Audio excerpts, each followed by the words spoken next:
ভাইয়া ও আপুরা, গত ক্লাসে আমরা ভ্যান্ডারওয়ালস বল এবং পোলারন নিয়ে আলোচনা করেছিলাম। আজকে আমাদের আরও অন্যান্য একটি আন্তঃআণবিক আকর্ষণ বল, যার নাম হচ্ছে হাইড্রোজেন বন্ধন, সেটা নিয়ে আলোচনা করব। তাহলে চলো শুরু করা যাক। হাইড্রোজেন বন্ধনের ক্ষেত্রে আমাদেরকে সবচেয়ে প্রথমে যে জিনিসটা মনে রাখতে হবে যে এখানেও ডাইপোল ডাইপোল একটি বন্ধন ঘটে, অর্থাৎ আন্তঃআণবিক আকর্ষণ বল ঘটে, কিন্তু এখানকার ডাইপোলে ধনাত্মক যে ডাইপোলটি সেটি থাকে, ধনাত্মক যে অংশটি সেটি থাকে হাইড্রোজেন।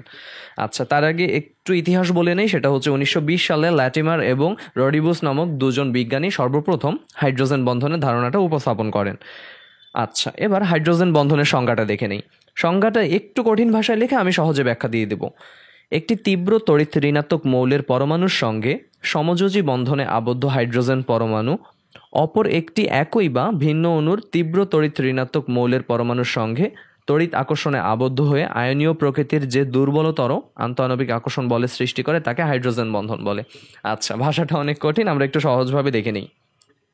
ওকে, আরেকটা কথা, হাইড্রোজেন বন্ধন সমযোজী বন্ধন অপেক্ষা দুর্বল হয়, একে ডট ডট রেখা দ্বারা প্রকাশ করা হয়।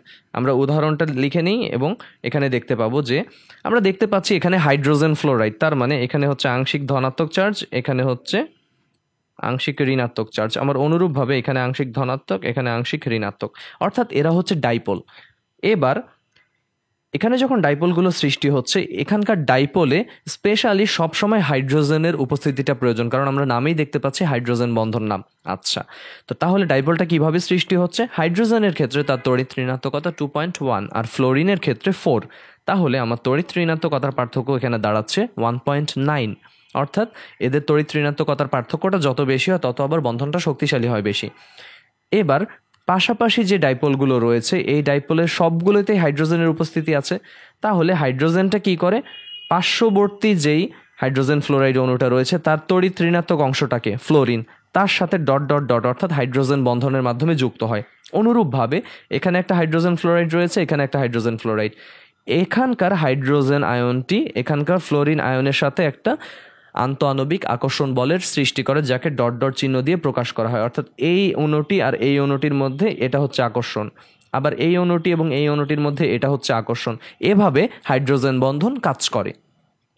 অর্থাৎ ডাইপোল ডাইপোল আকর্ষণ বলের মতনই এটি, কিন্তু এখানে ডাইপোলে হাইড্রোজেনের উপস্থিতি থাকাটা আবশ্যক। এবার হাইড্রোজেন বন্ধন গঠনের শর্ত। প্রথম পয়েন্টে আমরা দেখতে পাচ্ছি যে হাইড্রোজেন বন্ধন গঠনকারী পরমাণুর মধ্যে অন্তত একটি বন্ধন থাকা দরকার, যেখানে উচ্চ তড়িৎ ঋণাত্মক মৌলের পরমাণুর সাথে হাইড্রোজেন সরাসরি সমযোজী বন্ধনে আবদ্ধ। এবার সেটি হতে পারে অক্সিজেনের সাথে হাইড্রোজেনের বন্ধন, নাইট্রোজেনের সাথে হাইড্রোজেনের, বা হাইড্রোজেনের সাথে ফ্লোরিনের। যেমন উপরের যোগে আমরা দেখতে পাচ্ছি হাইড্রোজেনের সাথে ফ্লোরিনের সরাসরি একটি সমযোজী বন্ধন রয়েছে। এর পরবর্তী পয়েন্টে আমরা দেখতে পাচ্ছি তড়িৎ ঋণাত্মক মৌলটির পরমাণুকে আকারে ছোট হতে হবে, কারণ আকারে যত ছোট হয় তত তড়িৎ ঋণাত্মকতাটা বাড়ে এবং বন্ধনটি সুষম হয়। শেষ পয়েন্টে আমরা দেখতে পাচ্ছি যে যে পরমাণুর সঙ্গে হাইড্রোজেন বন্ধন গঠিত হবে সেই পরমাণুর উপর অন্তত একটি নিঃসঙ্গ ইলেকট্রন জোড়, মানে লোন পেয়ার ইলেকট্রন থাকতে হবে। তাহলে এগুলো গেল হাইড্রোজেন বন্ধন গঠনের শর্ত। এবার আমরা চলে আসি হাইড্রোজেন বন্ধনের কিছু বৈশিষ্ট্যে। প্রথমে, হাইড্রোজেন বন্ধনের আকর্ষণ বলটা সমযোজী বন্ধনের চেয়ে কম। সমযোজী বন্ধনে বন্ধন শক্তির মানটা হচ্ছে প্রায় 250 থেকে 400 কিলোজুল প্রতি মোলে, আর এখানে হাইড্রোজেন বন্ধনে 8 থেকে 42 কিলোজুল পার মোল। অর্থাৎ আমরা দেখতে পাচ্ছি যে সমযোজী বন্ধনের শক্তির তুলনায় হাইড্রোজেন বন্ধনের শক্তিটা কম, কিন্তু এটা আবার ভ্যান্ডার ওয়ালসের চেয়ে বেশি। ভ্যান্ডার ওয়ালসে আমরা দেখে এসেছিলাম কত, 1 থেকে 10 কিলোজুল পার মোল, এটা 8 থেকে 42। তার মানে আমরা মনে রাখবো হাইড্রোজেন বন্ধনের শক্তি সমযোজী অপেক্ষা কম, কিন্তু ভ্যান্ডার ওয়ালস অপেক্ষা বেশি। এটা এমসিকিউতে আসে। এরপরে হাইড্রোজেন পরমাণুর সঙ্গে যুক্ত পরমাণুটির তড়িৎ ঋণাত্মকতার মানটা যত বেশি হবে হাইড্রোজেন বন্ধনের শক্তিটাও তত বেশি হবে। একটু আগে ভাইয়া বলে এসেছে এই কথাটা। হাইড্রোজেন বন্ধন বিশিষ্ট যৌগসমূহ পানিতে দ্রবণীয়। এটা কেন হয়? কারণ হাইড্রোজেন বন্ধন বিশিষ্ট যৌগে পোলারিটি থাকে, আর পোলারিটি মানে সেখানে প্লাস পোল মাইনাস পোল আছে, আর পানিতে কি প্লাস পোল এবং মাইনাস পোল থাকে। অর্থাৎ লাইক ডিজলভস লাইক অনুযায়ী, যেহেতু পানিতেও হাইড্রোজেন বন্ধন আছে, আবার অন্যান্য যে যৌগগুলো হাইড্রোজেন বন্ধন বিশিষ্ট তারা এই নীতি অনুযায়ী দ্রবীভূত হয়ে যায় পানিতে। এরপরে হাইড্রোজেন বন্ধনের কারণে পানিতে পৃষ্ঠটান এবং সান্দ্রতা বৃদ্ধি পায়। 5 নম্বরে হাইড্রোজেন বন্ধন দ্বারা পদার্থের অণুগুলোর পরস্পর সংযোজন ঘটে, এতে ডাইমার, ট্রাইমার, পলিমার গঠিত হয়ে পদার্থের আণবিক ভর দ্বিগুণ বা তিনগুণ হয়ে থাকে। এর পরবর্তীতে এই ডাইমার, ট্রাইমার বা পলিমারের মধ্যে আমরা ডাইমার দেখে এসেছি অ্যালুমিনিয়াম ক্লোরাইডের ক্ষেত্রে বা বোরন ট্রাইফ্লোরাইডের ক্ষেত্রে, যেটা আমরা পর্যাবৃত্ত গতির ঠিক আগে অর্থাৎ যখন পি ব্লক মৌল নিয়ে আলোচনা করেছিলাম তখন দেখে এসেছি। ওকে, শেষ পয়েন্টটি হচ্ছে হাইড্রোজেন যখন নাইট্রোজেন, ফ্লোরিন বা অক্সিজেনের সাথে সমযোজী বন্ধন গঠন করে তখন সে সকল যৌগ হাইড্রোজেন বন্ধন প্রদর্শন করে। হ্যাঁ, আসলেই তো তাই। কিভাবে? আমরা যখন নাইট্রোজেনে পাচ্ছি তার তড়িৎ ঋণাত্মকতা 3, ফ্লোরিনে 4, অক্সিজেনের ক্ষেত্রে 3.5, অর্থাৎ হাইড্রোজেনের যে তড়িৎ ঋণাত্মকতা 2.1 তার সাথে এই পার্থক্যগুলো কি বেশি, আর পার্থক্য যত বেশি হবে সেখানে আমার হাইড্রোজেন বন্ধনটা তত সুষম প্রকৃতির এবং শক্তিশালী হবে। এবার আমরা হাইড্রোজেন বন্ধনের প্রকারভেদে চলে আসি। হাইড্রোজেন বন্ধনকে আমরা দুভাগে ভাগ করি, একটি হচ্ছে আন্তঃআণবিক হাইড্রোজেন বন্ধন, অপরটি হচ্ছে অন্তঃআণবিক। আন্তঃআণবিকে কি ঘটনাটা ঘটে? আন্তঃআণবিকে হচ্ছে একই অথবা ভিন্ন যৌগের একাধিক পরমাণুর মধ্যে হাইড্রোজেন বন্ধনটা থাকে, তাকে আন্তঃআণবিক হাইড্রোজেন বন্ধন বলে। একটু আগে আমরা যে উদাহরণটা দেখে এসেছিলাম, অর্থাৎ হাইড্রোজেন ফ্লোরাইড অণু পার্শ্ববর্তী হাইড্রোজেন ফ্লোরাইডের সাথে একটি কি হাইড্রোজেন বন্ধনের মাধ্যমে যুক্ত থাকছে, এটাকে বলা হচ্ছে আন্তঃআণবিক হাইড্রোজেন বন্ধন, অর্থাৎ ভিন্ন ভিন্ন অণু অথবা একই ধরনের অণুর মধ্যে হাইড্রোজেন বন্ধন। এর পরেরটা হচ্ছে, আচ্ছা আরেকটা উদাহরণ দেখে নেই আমরা আন্তঃআণবিক হাইড্রোজেন বন্ধনে, সেটা হচ্ছে পানি। এটা খুবই গুরুত্বপূর্ণ একটি উদাহরণ, এটা তোমাদের পরীক্ষায় হাইড্রোজেন বন্ধনের সংজ্ঞার সাথে দিতে পারো। পানির ক্ষেত্রে আমরা দেখতে পাচ্ছি কি যে পানির অক্সিজেনের সাথে দুইটি হাইড্রোজেন সমযোজী বন্ধনে যুক্ত থাকে। এবার হাইড্রোজেনের এখানে প্লাস পোল এবং অক্সিজেনের মাইনাস পোল, তাহলে এটা হচ্ছে একটা পানির অণু। এই পানির অণুর হাইড্রোজেন পার্শ্ববর্তী পানির অণুর অক্সিজেনের সাথে বন্ধনটা করে, ঠিক আছে? এই যে আমাদের হাইড্রোজেন বন্ধনটা, আবার এদিকে তাকালেও দেখতে পাবো এই অণুর হাইড্রোজেনটি পার্শ্ববর্তী অণুর অক্সিজেনের সাথে হাইড্রোজেন বন্ধন করছে। এটার একটি 3D মডেলও আছে, আমরা দেখে নিতে পারি, যেখানে ডট ডট চিহ্ন দিয়ে হাইড্রোজেন বন্ধনটিকে প্রকাশ করা হচ্ছে। তাহলে এই যে আমার পানির অণুটি, যার অক্সিজেনটা এই পানির অণুর হাইড্রোজেনের সাথে একটি হাইড্রোজেন বন্ধন করছে এবং অনুরূপভাবে বাকিটুকু। এবার চলে আসি পরবর্তী প্রকারভেদে, যেখানে আমরা দেখতে পাচ্ছি অন্তঃআণবিক হাইড্রোজেন বন্ধন। তাহলে এর ইংরেজিটা হচ্ছে ইন্ট্রামলিকুলার, আগেরটা ছিল ইন্টারমলিকুলার। এবার অন্তঃআণবিকে যে ঘটনাটা ঘটে সেটা হচ্ছে একটি যৌগের ভিতরেই তার অংশগুলো হাইড্রোজেন বন্ধনে আবদ্ধ থাকে। কিরকম? আমরা সংজ্ঞাটা একটু দেখি। একই অণুর বিভিন্ন অংশের মধ্যে গঠিত হাইড্রোজেন বন্ধনকে অন্তঃআণবিক হাইড্রোজেন বন্ধন বলে। এরূপ হাইড্রোজেন বন্ধন গঠন হওয়াকে চিলেশন বলা হয়। এটা এমসিকিউ এর জন্য খুবই গুরুত্বপূর্ণ একটা তথ্য, অ্যাডমিশনও এটা আসে। কারণ হাইড্রোজেন বন্ধনের ফলে বলয় গঠিত হয়, বলয়টি 6 সদস্য বিশিষ্ট হলে হাইড্রোজেন বন্ধনটা বেশি স্থিতিশীল হয়। তাহলে দেখি আমরা এখানে কি ঘটনা ঘটছে। এখানে অর্থ নাইট্রোফেনল অণুতে হাইড্রোজেন বন্ধন। দেখো এই পুরোটাই কিন্তু আমার একটাই যৌগ, এই একটা যৌগে এই বেনজিনের সাথে এখানে ফেনল অংশটুকু থাকে, OH মূলক থাকে, যেখানে অক্সিজেন হাইড্রোজেন রয়েছে, মানে তড়িৎ ঋণাত্মকতা কত? এখানে 3.5, এখানে 2.1। ওকে, তার মানে এখানে ডাইপোল সৃষ্টি হচ্ছে। আবার এখানে আরেকটা কার্বনের নাইট্রোমূলক যুক্ত থাকে, NO2, সেখানে নাইট্রোজেন এবং অক্সিজেনের মধ্যে তড়িৎ ঋণাত্মকতার পার্থক্য 0.5, ঠিক আছে? তাহলে এখানে আংশিক ঋণাত্মক অংশ পোল, এখানে আংশিক ধনাত্মক পোল সৃষ্টি হচ্ছে। এবার এই OH এর হাইড্রোজেন এবং এই নাইট্রোর O, এদের মধ্যে একটা হাইড্রোজেন বন্ধন সৃষ্টি হয়। তাহলে এই যৌগটা তো পুরোটা একটাই যৌগ, তার দুটি অংশের মধ্যে হাইড্রোজেন বন্ধন যখন থাকছে তখন তাকে বলা হচ্ছে অন্তঃআণবিক হাইড্রোজেন বন্ধন। তাহলে এই উদাহরণটি আমাদের জন্য খুবই গুরুত্বপূর্ণ, কারণ অন্তঃআণবিক হাইড্রোজেন বন্ধনের উদাহরণ সব বই আমরা নাও পেতে পারি বা সব টিচাররা নাও পড়াতে পারে।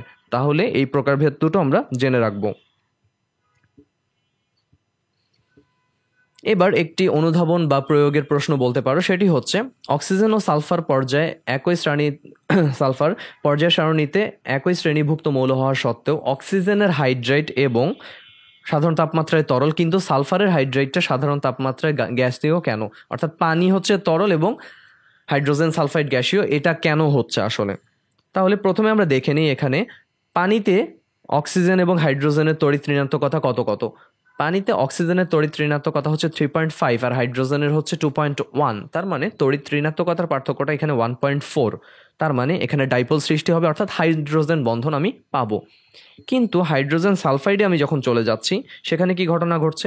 হাইড্রোজেন সালফাইডের ক্ষেত্রে আমরা এখানে দেখতে পাচ্ছি যে সালফারের তড়িৎ ঋণাত্মকতা 2.5, কিন্তু হাইড্রোজেনের কত 2.1। তার মানে তড়িৎ ঋণাত্মকতার পার্থক্যটা এখানে 0.5-এর চেয়ে ছোট, অর্থাৎ 0.4।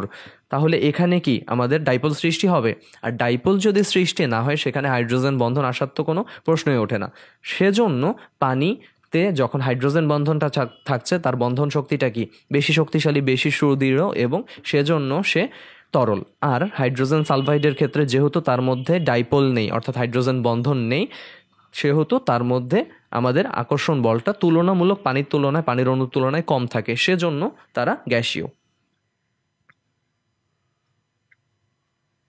এবার বিভিন্ন পদার্থের ভৌত ধর্মের উপরে হাইড্রোজেন বন্ধনের কিছুটা প্রভাব রয়েছে। আমি গুরুত্বপূর্ণ দুটি বৈশিষ্ট্য নিয়ে আলোচনা করব। প্রথমটি হচ্ছে বরফ পানি অপেক্ষা হালকা। কেন হালকা? এর কারণ আছে কেমিস্ট্রিতে। সেটা হচ্ছে বরফ স্ফটিকে বা কেলাসে পানির অণুগুলো হাইড্রোজেন বন্ধনের মাধ্যমে পরস্পরের সাথে যুক্ত থাকছে। ষড়ভুজাকার একটা কাঠামো তৈরি করে, যেখানে তার অভ্যন্তরীণ কাঠামোটা থাকে ফাঁকা। আর অভ্যন্তরীণ কাঠামোটা ফাঁকা থাকার কারণে আমার আকৃতিতে বড় হচ্ছে অণুটা, কিন্তু পদার্থের পরিমাণ তো কম সেখানে। এতে আয়তনটা বাড়ছে এবং ঘনত্বটা কমে যাচ্ছে, যে কারণে আমার বরফটা পানিতে ভাসছে, অর্থাৎ পানির চেয়ে হালকা বরফ। এখানে আমরা ষড়ভুজ আকৃতির সেই কাঠামোটি দেখতে পাচ্ছি, যেখানকার মাঝের অংশগুলো কি ফাঁকা, অর্থাৎ আমার ফাঁকা অংশ কি আয়তন বৃদ্ধিতে সাহায্য করছে, যেখানে ঘনত্বটা কম। এরপরে বিভিন্ন পদার্থের ভৌত ধর্মের উপরে হাইড্রোজেন বন্ধনের আরেকটি প্রভাব রয়েছে, সেটি হচ্ছে পানি, অ্যামোনিয়া, হাইড্রোজেন ফ্লোরাইডের অস্বাভাবিক গলনাঙ্ক এবং স্ফুটনাঙ্ক। এখানে আমি শুধুমাত্র এদের না, বরং 15, 16, 17 গ্রুপের সেখানে হাইড্রেটগুলো নিয়ে আলোচনা করেছি, 14 থেকে 17 পর্যন্ত। অর্থাৎ প্রথমে আমি যেটা নিয়ে আলোচনা করছি সেটা ধরো গ্রুপ 16 এর ক্ষেত্রে অক্সিজেন, সালফার, সেলেনিয়াম, টেলুরিয়াম, এদের সাথে যখন এদের হাইড্রেটটা গঠিত হয় তখন কি ঘটে? এই যে পানির সাথে হাইড্রোজেন সালফাইড এর বয়লিং পয়েন্ট মানে গলনাঙ্কটা অনেক বেশি, পানির 100 ডিগ্রি সেলসিয়াস। এক্ষেত্রে তার স্ফুটনাঙ্কটা 100 ডিগ্রি সেলসিয়াস। পরবর্তীতে এই পাশে দেখতে পাচ্ছি গলনাঙ্ক, স্ফুটনাঙ্কটা কমে যাচ্ছে। কেন কমছে? কারণ পানিতে আমার শক্তিশালী হাইড্রোজেন বন্ধন ছিল, যে কারণে তার অণুগুলো পরস্পরের সাথে দৃঢ়ভাবে আবদ্ধ থাকে এবং ভৌত অবস্থা তরল থাকে। হাইড্রোজেন সালফাইডের ক্ষেত্রে ঘটনাটা কি? এখানে কোনো আমাদের হাইড্রোজেন বন্ধন থাকে না, কারণ হাইড্রোজেন এবং সালফারের মধ্যে তাদের তড়িৎ ঋণাত্মকতার পার্থক্যটা থাকে 0.4, অর্থাৎ এখানে ডাইপোলও গঠিত হয় না, আবার হাইড্রোজেন বন্ধন তো থাকেই না। সে কারণে এর গঠন প্রক্রিয়ায় এর অণুসমূহের মধ্যে আকর্ষণ বলটা পানির তুলনায় কম থাকে, যে কারণে তার গলনাঙ্ক, স্ফুটনাঙ্ক অনেক কমে যায়। এর পরবর্তীতে হাইড্রোজেন সেলেনাইড এবং হাইড্রোজেন টেলুরাইডের ক্ষেত্রে হাইড্রোজেন সালফাইডের চেয়ে কিছুটা গলনাঙ্ক, স্ফুটনাঙ্ক বৃদ্ধি পায়, তুলনামূলক খুবই কম। ঠিক আছে, এদের ক্ষেত্রেও আমরা কোনো হাইড্রোজেন বন্ধন পাই না। অনুরূপভাবে আমরা গ্রুপ 15, গ্রুপ 17, গ্রুপ 14 এর ক্ষেত্রে একই রকমভাবে গ্রাফ দেখতে পাচ্ছি। ঠিক আছে, তাহলে এই গ্রাফগুলো আমরা একটু মনে রাখার চেষ্টা করব, কারণ এই গ্রাফগুলো এমসিকিউতে বা প্রয়োগমূলকে মাঝে মাঝে দিয়ে দেয়। অর্থাৎ কোশ্চেন যদি খুবই কঠিন করতে চায় তাহলে এই গ্রাফগুলোর উপরে কোশ্চেন করতে পারে। তো আমরা এখন যেহেতু ব্যাখ্যাটা জেনে ফেললাম, তাহলে এই গ্রাফগুলো আমরা খুব সহজেই পারবো। তাহলে আজকের ক্লাসে আমরা শিখলাম মূলত হাইড্রোজেন বন্ধন, হাইড্রোজেন বন্ধনের প্রকারভেদ, তার বৈশিষ্ট্য, হাইড্রোজেন বন্ধন হওয়ার শর্ত, কি ভৌত ধর্মের উপরে হাইড্রোজেন বন্ধনের প্রভাব রয়েছে। আরেকটি জিনিস যেটি ভাইয়া আজকের ক্লাসে আলোচনা করছি না, সেটা হচ্ছে হাইড্রোজেন বন্ধনের গুরুত্ব। এটা সব বইয়ে খুব সুন্দরভাবে পয়েন্ট আকারে আমরা পাবো যে হাইড্রোজেন বন্ধনের আমাদের মানব জীবনের গুরুত্বটা কি, মানব শরীরে অথবা প্রকৃতিতে এর গুরুত্বটা কি, সেটা আমরা একটু পয়েন্ট আকৃতিতে পড়ে নেব। ফর এক্সাম্পল, আমি যদি বলতে চাই আমাদের খাবার পানি যদি তরল না হতো সেক্ষেত্রে কি সমস্যাটা হতো? সেক্ষেত্রে আমরা অনেক বড় সমস্যা পোহাতাম, কারণ আমাদের কোষের প্রায় 70% পানি। তো সেখানে যদি পানি না হয়ে H2O গ্যাস হতো, সেক্ষেত্রে আমাদের আকৃতি কি হতো? আমাদের আকৃতি পলিথিনের মতো হতো, অর্থাৎ আমরা ভেসে বেড়াতাম, আমরা বাষ্পীভূত অবস্থায় থাকতাম আমাদের ভেতরের কোষে পানি না হয়ে গ্যাস হবার কারণে। আবার অন্যান্য যে আমাদের ডিএনএর যে স্ট্রাকচারগুলো রয়েছে, সেখানে ATCG এর ক্ষেত্রে আমরা ডাবল ট্রিপল বন্ড দেখতে পাই, যেখানে হাইড্রোজেন বন্ধন রয়েছে। সেখানেও যদি হাইড্রোজেন বন্ধন না থাকতো, আমাদের জীবের যে ক্রমবিকাশ সেটাই কি ব্যাহত হয়ে যেত, অর্থাৎ সেক্ষেত্রে আমাদের ডিএনএর স্ট্রাকচারটা অন্যরকম থাকতো। অর্থাৎ আমাদের মানব জীবনে অথবা আমাদের স্বাভাবিক যেই কাজকর্মের ক্ষমতা, সেসবে আমরা আমূল পরিবর্তন লক্ষ্য করতে পারতাম। তো তাহলে এভাবে আমরা হাইড্রোজেন বন্ধনের গুরুত্বগুলো একটু পড়াশোনা করব। আর তাহলে হাইড্রোজেন বন্ধন যে গুরুত্বপূর্ণ টপিকটা, এর সবগুলো টপিক ভাইয়া যেভাবে দেখিয়েছি, ভাইয়া যেভাবে বলেছি, এভাবে খাতায় নোট করে নেব।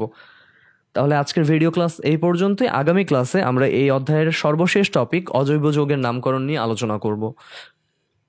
তাহলে আজকে এই পর্যন্তই। আল্লাহ হাফেজ।